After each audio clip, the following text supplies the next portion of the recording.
Je suis très heureux d'être parmi vous ce matin et puis d'avoir la chance de vous partager la parole et les quelques réflexions que j'ai pu avoir sur un texte que vous connaissez bien, vous verrez. Est-ce que tu peux lancer le PowerPoint? Voilà. Alors, une petite diapositive. L'objectif, c'est que vous me disiez quel est le point commun de ces différents végétaux. Ouais, des racines. Pas que, parce qu'il y a quand même une mâche là-haut. C'est pas vraiment... Oui, c'est vrai, c'est vrai. Pardon. Ouais, excuse-moi. Un truc particulier, à votre avis, pourquoi est-ce que j'ai pensé à ça et que ce sera le point de départ de notre prédication? Est-ce qu'il y en a qui ont vraiment la main très verte? En fait, ce sont tous des végétaux, des légumes, des racines à planter maintenant, en septembre. Donc en fait, si vous avez un potager, si vous avez un bout de bac sur votre balcon, c'est le moment, après avoir défriché tout ce qui est mort pendant l'été, faute de soins, parce que ça arrive aussi souvent, chez moi il n'y a plus rien, ou pas grand-chose. Voilà, donc en tout cas, c'est le moment de planter tout ça. Pourquoi est-ce que j'ai choisi ces quelques légumes? C'est parce que nous allons parler ce matin de la parabole du semeur, un texte que vous connaissez évidemment très bien. Alors moi je suis très mauvais jardinier, donc je ne vous donnerai pas plus de conseils là-dessus, et ne venez pas me voir à la fin du culte pour me demander quoi que ce soit à ce sujet. Nous allons donc parler de la parabole du semeur. Mince, me direz-vous, je l'ai lu des dizaines et des dizaines de fois, je ne sais plus le nombre de prédications que j'ai entendues sur ce texte. Bref, je me suis levé ce matin pour ça, j'ai quitté mon short et je vais encore entendre un truc que je connais déjà. Évidemment, ce n'est pas ce que vous pensez. Vous êtes conscient que la parole de Dieu peut vous toucher avec même un texte que vous avez déjà lu plein de fois. Et je suis sûr que ce matin, elle va encore une fois faire mouche. Non pas grâce à moi, évidemment, mais simplement parce que la parole de Dieu est effectivement parole de Dieu et peut vous toucher là où vous en êtes. Alors plus sérieusement, et puis un peu plus humblement aussi pour ce qui me concerne, j'avoue que quand je prépare une prédication, j'ai beaucoup de mal à choisir le texte. Souvent, je passe plus de temps à choisir un texte un peu original, un peu avec des idées peu évoquées. Et je suis souvent surpris quand finalement je me décide pour un texte connu de voir tout ce qu'il peut m'apporter. Donc je vous propose ce matin de prier d'abord pour qu'on se laisse toucher, pour qu'on se laisse un petit peu travailler aussi. Et puis pendant la lecture du texte, s'il y a une ou deux idées, un ou deux mots-clés qui vous viennent et qui font mouche chez vous, n'hésitez pas à le partager simplement en 2-3 mots. On va prier. Seigneur Jésus, merci pour ta présence parmi nous ce matin. Merci parce qu'on n'est pas là simplement à lire un texte ensemble, à écouter une prédication, mais on est là devant toi, prêt à se laisser toucher par ce que tu as à nous dire. On est là avec la conscience que nous sommes dans une relation avec toi et que, Seigneur, tu as à parler maintenant. Rends-nous réceptifs à ta parole. Aide-nous à l'accueillir de la meilleure manière possible et que nous puissions repartir à la fin de ce culte avec quelque chose à travailler, quelque chose sur lequel progresser, avec un encouragement venant de toi. Amen. Je vous propose de lire dans l'évangile de Marc, au chapitre 4, les versets 1 à 20. Je lirai lentement pour que vous soyez aussi à l'écoute de ce que l'Esprit vous met sur le cœur pendant la lecture. Jésus se mit de nouveau à enseigner au bord de la mer. Une grande foule s'étant assemblée auprès de lui, il monta et s'assit dans une barque sur la mer. Toute la foule était à terre sur le rivage. Il leur enseigna beaucoup de choses en paraboles et il leur dit dans son enseignement : « Écoutez, un semeur sortit pour semer. Comme il semait, une partie de la semence tomba le long du chemin. Les oiseaux vinrent et ils la mangèrent. Une autre partie tomba dans un endroit pierreux, où il n'y avait pas beaucoup de terre. Elle leva aussitôt, parce qu'elle ne trouva pas un sol profond. Mais quand le soleil parut, elle fut brûlée, et elle sécha, faute de racines. Une autre partie tomba parmi les épines. Les épines montèrent et puis l'étouffèrent. Elle ne donna point de fruit. Une autre partie tomba dans la bonne terre. Elle donna du fruit qui montait, croissait, et elle rapporta 30, 60 et 100 pour un. Puis il dit que celui qui a des oreilles pour entendre, entende. Et puis un peu plus loin, Jésus explique sa parabole. Le semeur sème la parole. Les uns sont le long du chemin où la parole est semée. Et quand ils l'ont entendue, aussitôt Satan vient et enlève la parole qui a été semée en eux. Les autres, pareillement, reçoivent la semence dans les endroits pierreux. Quand ils entendent la parole, ils la reçoivent d'abord avec joie, mais ils n'ont pas de racines en eux-mêmes. Ils manquent de persistance. Et dès que survient une tribulation ou une semence ou une persécution à cause de la parole, ils y trouvent une occasion de chute. D'autres reçoivent la semence parmi les épines.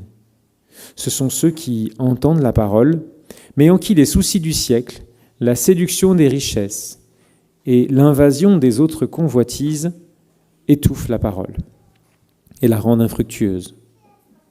D'autres reçoivent la semence dans la bonne terre. Ce sont ceux qui entendent la parole, qui la reçoivent et portent du fruit, 30, 60 et 100 pour un. On peut mettre la diapo suivante. Alors s'il y a dans le texte qu'on vient de lire quelque chose qui vous a marqué, n'hésitez pas à le partager, à le dire, peut-être un mot ou simplement une idée qui vous avait, à laquelle vous ne vous attendiez pas. Oui ?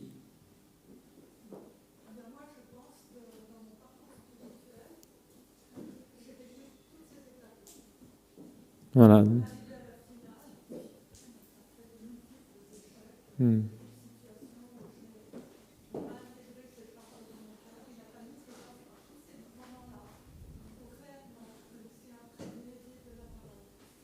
Merci. Ouais, je vais répéter rapidement, mais pour elle, c'est une progression à travers laquelle elle est passée, étape par étape, pour arriver à cette bonne terre finalement. C'est ça ?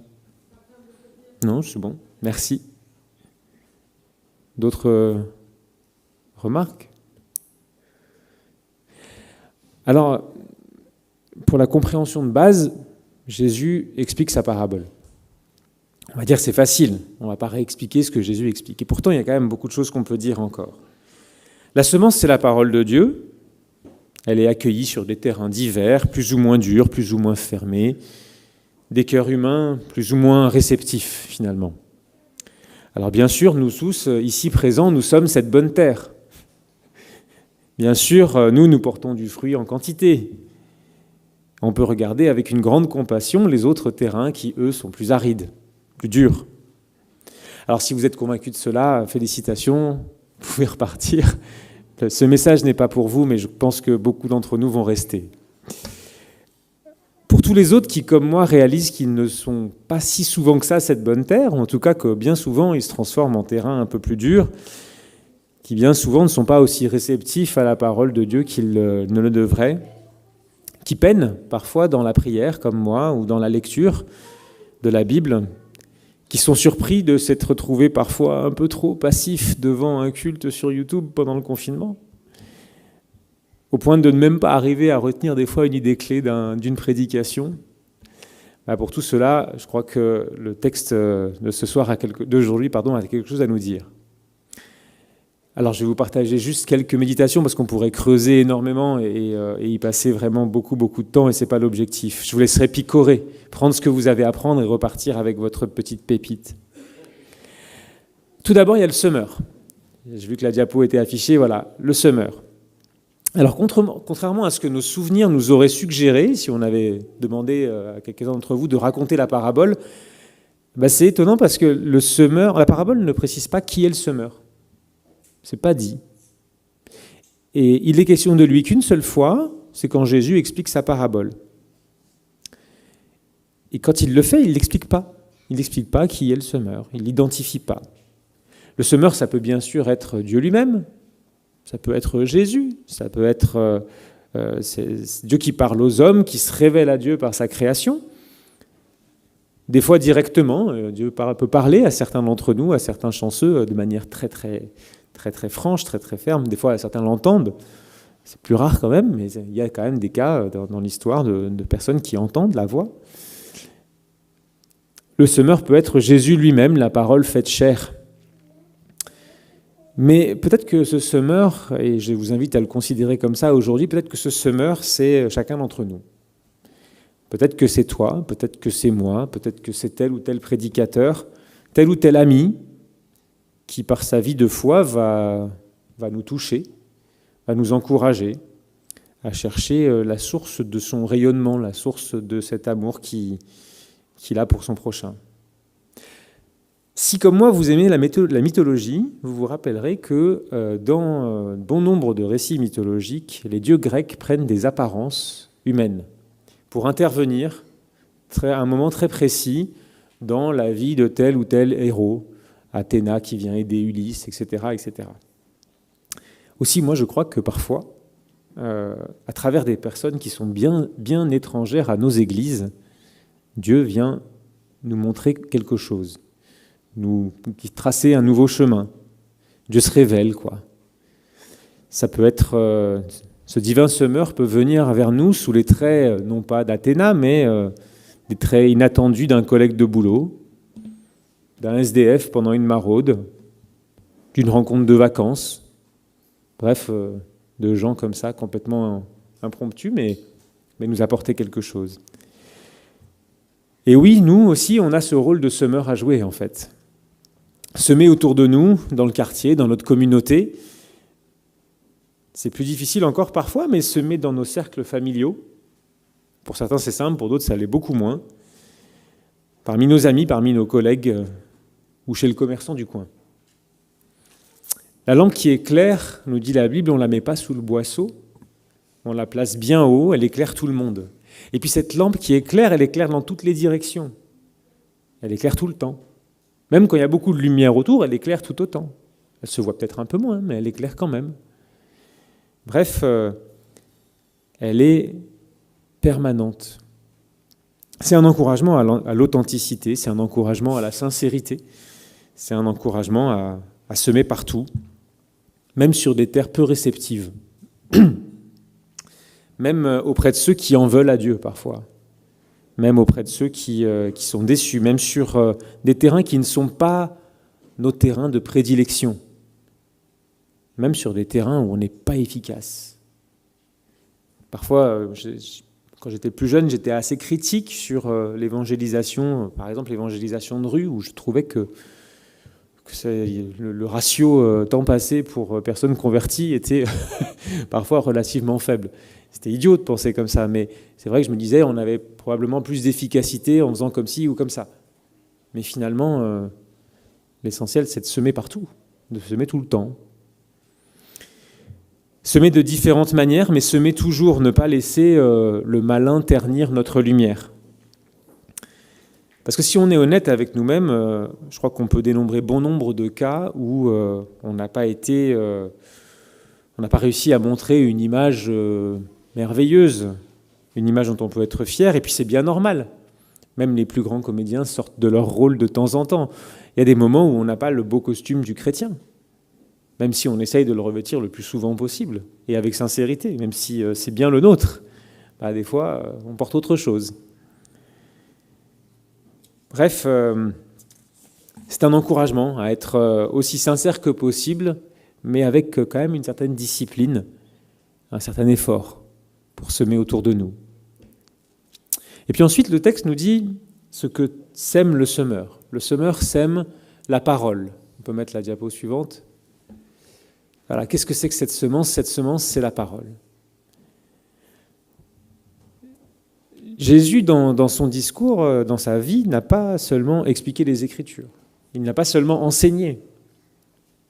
Il a, tout au long de son ministère, il a aimé, il a guéri, il a aidé, il a accompagné, il a vécu, il a eu des amis, il est allé à des noces. Bref, il a été comme vous et moi aussi. Il a vécu simplement et témoigné de cet amour, transmis cette parole de Dieu pour ceux qu'il croisait.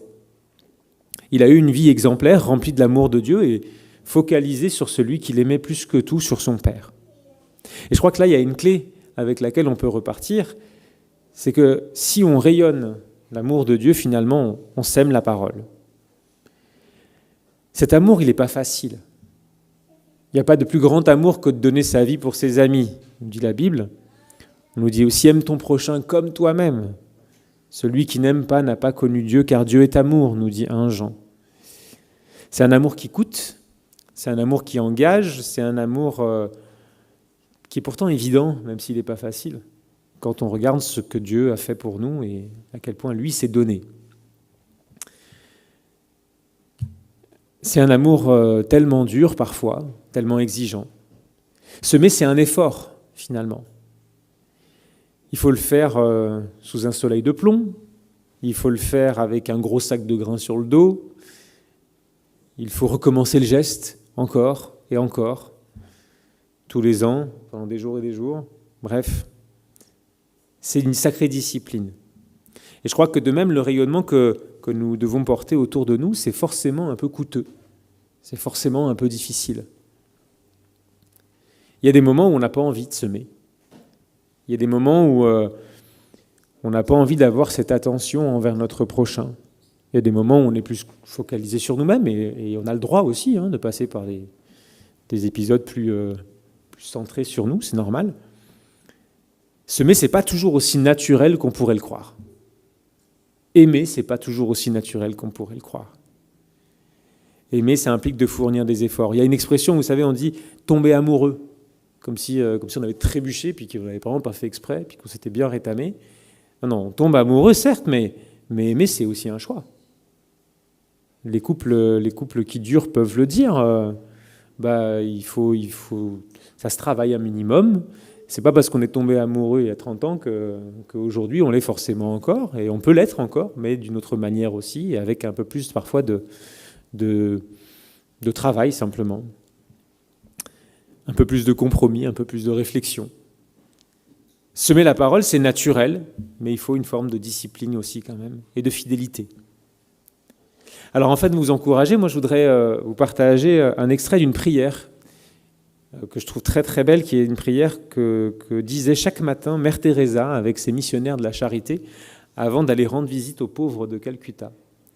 Cette prière dit « Cher Jésus, aide-moi à répandre ton parfum où que j'aille. Brille à travers moi et sois tellement en moi que chaque âme que je rencontre puisse sentir ta présence en mon âme. Qu'en levant les yeux, ce ne soit plus moi que l'on voit, mais seulement Jésus. Reste avec moi. Et je commencerai alors à briller comme tu brilles, à briller jusqu'à en être une lumière pour les autres. La lumière, ô Jésus, elle sera toute de toi, aucunement de moi. Que je te prêche sans prêcher, pas par des mots, mais par l'exemple, par la force d'attraction, par l'influence bienveillante de ce que je fais, l'évidente plénitude de l'amour que mon cœur te porte. Amen. C'est pas mal quand même. On dit souvent, qui se ressemble, s'assemble. Il y en a beaucoup d'entre nous qui pourront dire aussi, qui s'assemble, se ressemble. On a en tête les petits chiens qui sont habillés comme... je ne sais pas dire comme leur mémère, parce que ce n'est pas le bon mot, mais comme leur maître.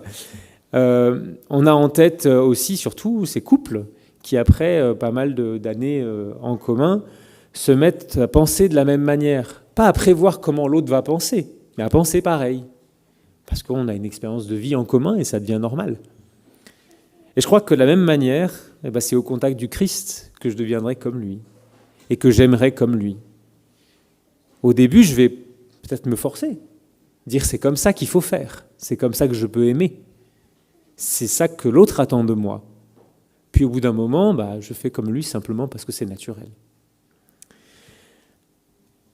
Alors on va ensuite passer aux différentes terres. Il y en a 4 dans notre parabole, le chemin, le sol rocailleux, les épines et la bonne terre. Je peux passer à la diapo suivante. Le chemin, c'est un sol dur. C'est un sol qui a été compacté à de multiples reprises, sur lequel on a beaucoup marché. C'est un sol sur lequel, quand la pluie tombe, elle pénètre pas vraiment. Elle ruisselle un peu dessus, elle pénètre à peine, mais surtout, elle s'écoule. Puis c'est prévu pour que la pluie s'en aille. le témoignage qui est apporté sur ce terrain est immédiatement emporté. Ce n'est pas la peine d'insister, pourrions-nous penser. Mais le semeur, lui, il sème quand même sur ce terrain-là. Peut-être moins. Le texte ne le dit pas. Peut-être tout autant, en fait. Face à des personnes qui sont hostiles à la parole, quelle est notre réaction ? Des personnes étanches, hermétiques. Parvenons-nous tout de même à rayonner le Christ ? Pas de la même manière. Peut-être avec des moyens plus simples, pas une Bible à la main. Peut-être simplement avec une douceur, avec un amour, avec une attention, mais rayonner quand même le Christ.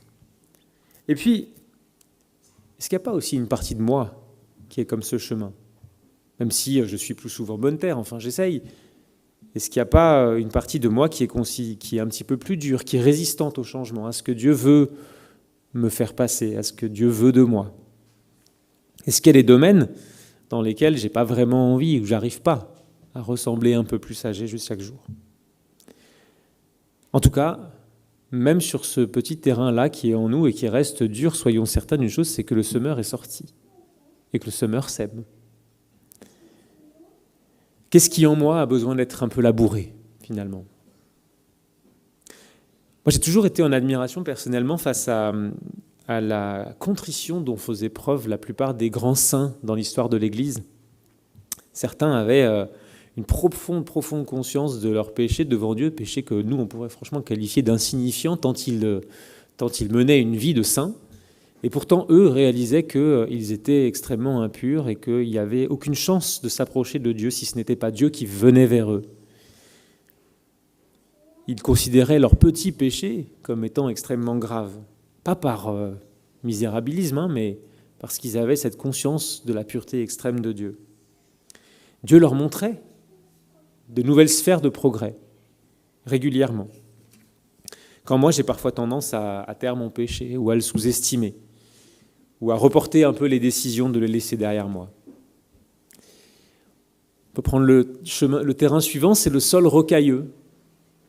Alors sur celui-ci, la semence germe. Alors ceux qui ont un bout de terrain comme ça savent à quel point il y a des mauvaises herbes, et que c'est compliqué, et que ça repousse vite, et qu'il faut vite les enlever. En tout cas, ça germe, oui, avec des racines peu profondes, mais ça germe. Des racines qui ne permettent pas de puiser les ressources suffisantes dans l'épreuve. Et je crois que c'est une invitation, en tout cas je vous invite à le considérer comme ça ce matin, à considérer nos racines. Où sont-elles ? À quel point sont-elles profondes, résistantes ? Ceux qui parmi nous ont connu des épreuves difficiles, et il y en a, parmi nous bien sûr, ont déjà une certaine idée de la résistance et de la profondeur de leurs racines. Parce qu'ils ont tenu bon, parce qu'ils aiment encore le Seigneur, ils n'ont pas tout rejeté, et qu'ils sont passés à travers des épreuves très dures. Et ceux-là sont des sources d'encouragement pour notre Église, pour chacun de nous, pour ceux qui ont encore la chance de ne pas être passés par des épreuves pareilles. Et pour les autres, je crois qu'on peut aussi tout de même essayer d'affermir, de s'ancrer un peu plus. Dieu ne permet pas qu'on soit tenté au-delà de nos forces, mais il n'est pas rare aussi que la foi s'affermisse dans l'épreuve. Ça peut être une occasion malheureuse de ne compter que sur Dieu seul. Si on est honnête, je crois qu'on va reconnaître assez facilement qu'on compte bien souvent aussi sur beaucoup d'autres choses que sur Dieu seul dans l'épreuve. On a beaucoup d'autres tuteurs, beaucoup d'autres moyens de résister, des personnes, un entourage, des règles, des rites, une discipline qui peut parfois être très bonne. Mais notre fondement, la racine de notre foi, c'est Dieu lui-même. Et c'est par notre relation à lui qui s'entretient, qui s'approfondit, qu'on peut avoir ces racines suffisantes pour résister aux épreuves. Alors, quelles sont nos racines ? Dans quel état sont-elles ? Est-ce qu'elles vont puiser de l'eau en quantité suffisante ? Voilà la question que nous pose ce texte. Et puis on a le sol avec les épines. Alors celui-ci, celui-là, il me trouble beaucoup parce que la semence germe, puis elle germe bien, les plantes poussent, mais il n'y a pas de fruits. Ils sont étouffés par les épines. Jésus dit clairement, il les décrit, ces épines, il dit que ce sont les soucis du siècle, que ce sont la séduction des richesses, l'invasion des autres convoitises qui étouffent la parole et la rendent infructueuse. Bref, tant de choses qui vont nous détourner de notre Dieu, à qui on a confié notre vie, déjà, puisque la plante a germé.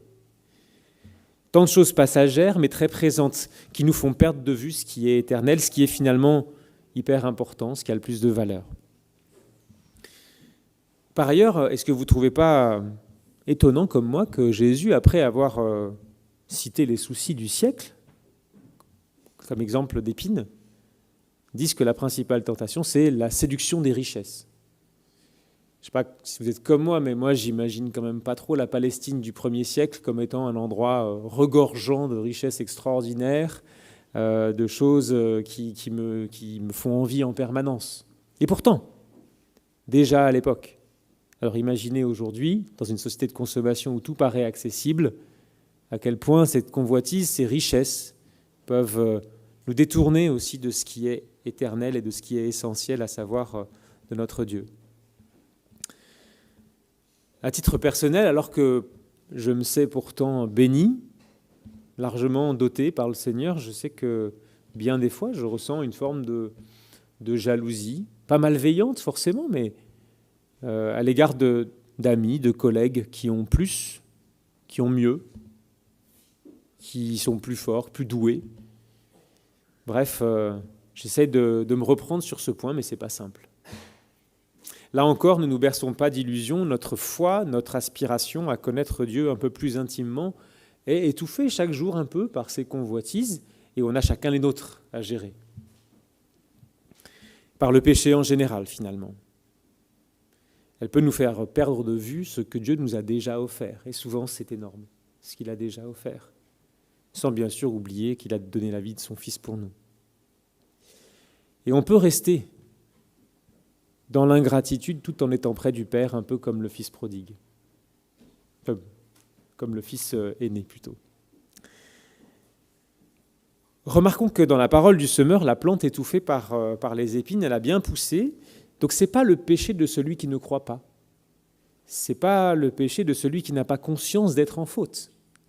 C'est le péché de celui qui a une relation avec Dieu, qui vit avec Dieu et qui pourtant est parfois un peu gêné par ses propres actions.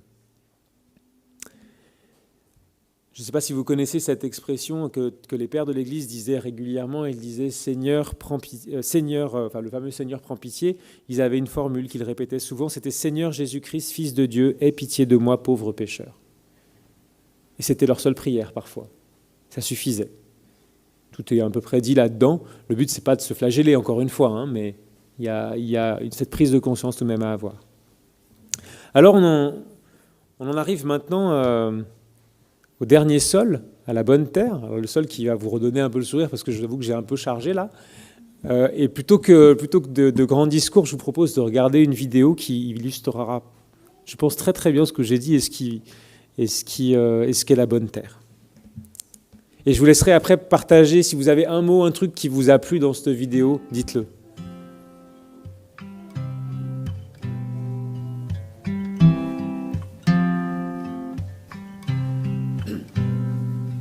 Au fil des saisons semées, au long des chemins semés, comme une obsession semée, simplement l'air de rien semé.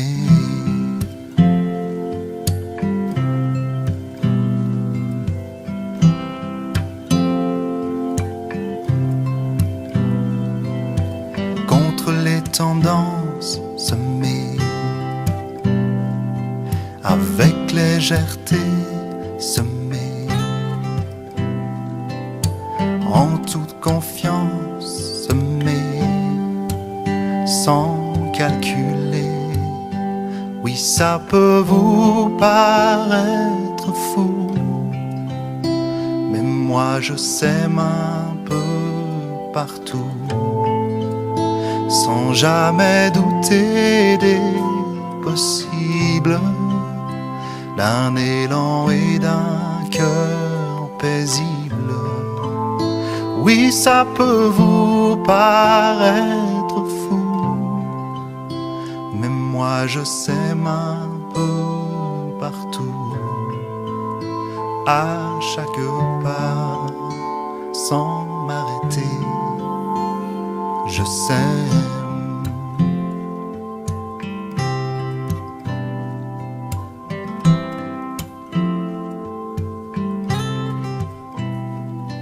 Oui, je sais qu'il y a semé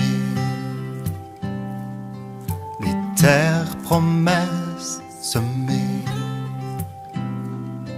où tout poussera semé. Peu importe le reste, au fil des saisons aimées, au long des chemins aimés, comme une obsession aimée.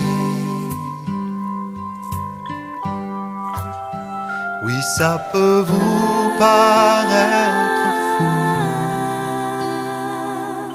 moi je sème un peu partout, sans jamais douter des possibles, d'un élan et d'un cœur paisible. Oui, ça peut vous paraître fou, moi je sème un peu partout, sans jamais douter des possibles, d'un élan et d'un cœur paisible. Oui, ça peut vous paraître fou,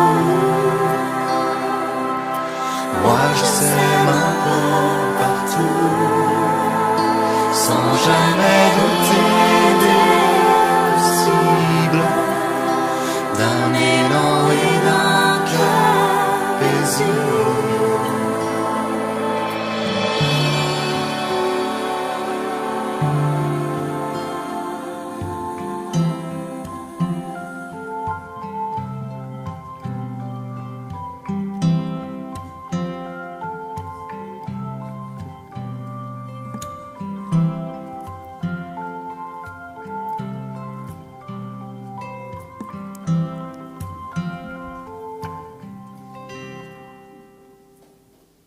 Ça vous a plu? J'ai deviné quelques sourires derrière les masques quand même. Ouais. Est-ce qu'il y a quelque chose qui vous vient à l'idée en voyant ça? Oui. Ton père est boulanger, oui.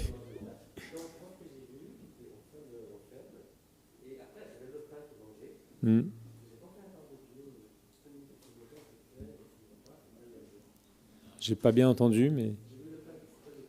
D'accord, ça t'a rappelé des choses... Ouais.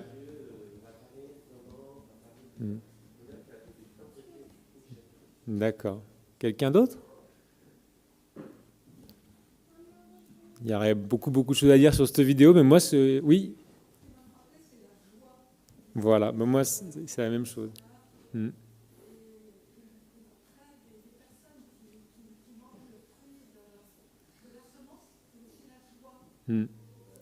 Moi, c'est ça qui m'a marqué beaucoup aussi, hein, la joie de la moisson. Il y a plein d'autres choses qui sont marquantes. Je vois que ce semeur, c'est pas un jeune monsieur plein de vie, quoi. Hein. On a l'impression qu'il a l'âge de la retraite, hein, et pourtant, il continue à semer, hein, et par des temps compliqués. Mais oui, moi, je retiens surtout cette joie, la joie de la moisson. Et en effet, cette joie de la moisson, alors que jusque-là, il était quand même tout seul à semer, et ben là, d'un coup, la joie de la moisson, elle est communautaire. On mange ensemble, on profite ensemble du fruit de ce travail. Et puis il y a aussi, bien sûr, la gratitude, parce que je pense qu'il y a un moment où il est en train de regarder les premières pousses, et puis il se dit que c'est un peu lui, mais c'est pas totalement lui quand même. Il y a quelque chose de miraculeux dans le fait qu'on a juste jeté une graine, et puis derrière, voilà, il y a quand même tout ça qui pousse, et de quoi manger ensuite pour toute une communauté. Alors oui, je crois qu'il y a si on peut oublier une chose, c'est que celui qui... Enfin, il ne faut pas oublier une chose, c'est que celui qui sème espère. Et je crois que dans le fait d'aimer autour de nous, si on continue le parallèle entre aimer et semer, dans le fait d'aimer, il y a le fait d'espérer. Quand on aime, on espère que l'autre, non pas soit touché par ce qu'on a fait, nous, pour lui, mais simplement on espère que l'autre un jour rencontre cet amour qui est celui de Dieu et celui qui nous anime. Aimer, c'est espérer aussi. Celui qui sème ne le fait pas par devoir, mais parce qu'il ne peut presque pas s'en empêcher, en fait. C'est naturel. C'est sa vocation. Il sait la joie que ça procure, ça donne un sens. Il est à sa place parce qu'il rayonne l'amour du Christ. Parce qu'il partage ce qui est la source de sa propre vie. Il est reconnaissant parce que Dieu lui procure ses fruits. Celui qui sème, il ne s'enorgueillit pas. Il sait qu'il n'a qu'une toute petite responsabilité dans le repas collectif qui est pris à la fin. C'est une toute petite responsabilité, même si il recevra probablement beaucoup de merci, même si les autres seront probablement très reconnaissants pour son travail accompli.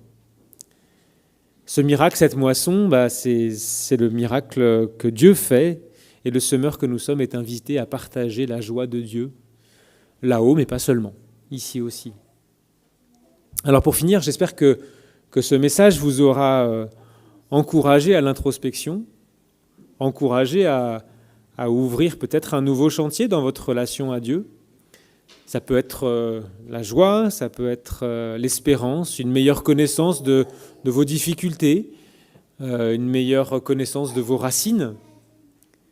Dieu vous appelle, Dieu nous appelle à renforcer cette relation que nous avons avec lui, à porter ce fruit, à goûter cette joie qu'il nous offre.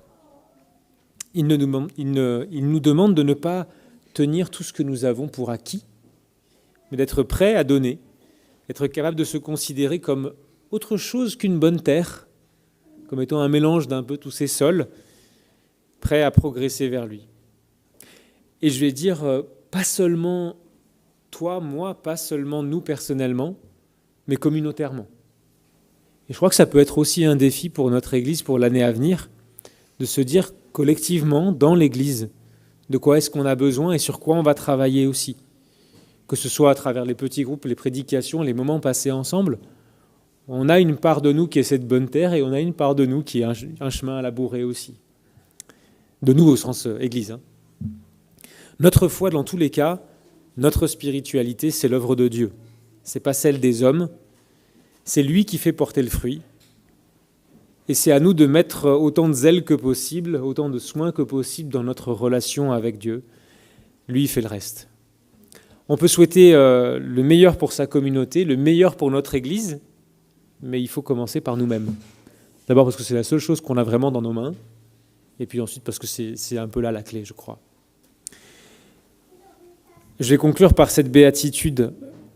Heureux ceux qui ont faim et soif de justice, parce qu'ils seront rassasiés. C'est pas un petit creux, c'est une faim, une soif.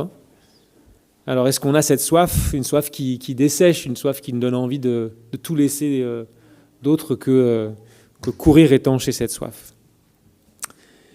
Je vous propose de prier pour conclure ce message.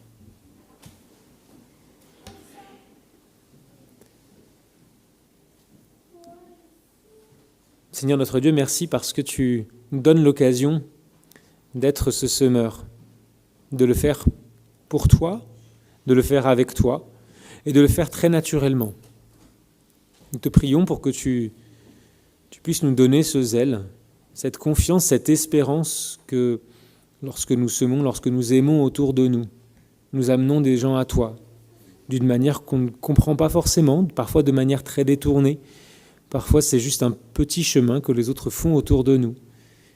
Mais je te prie de nous donner non seulement ce zèle, mais aussi cette discipline que d'aimer autour de nous quand les moments ne sont pas forcément évidents, quand les terrains sont un peu hostiles et quand nous sommes nous-mêmes fatigués.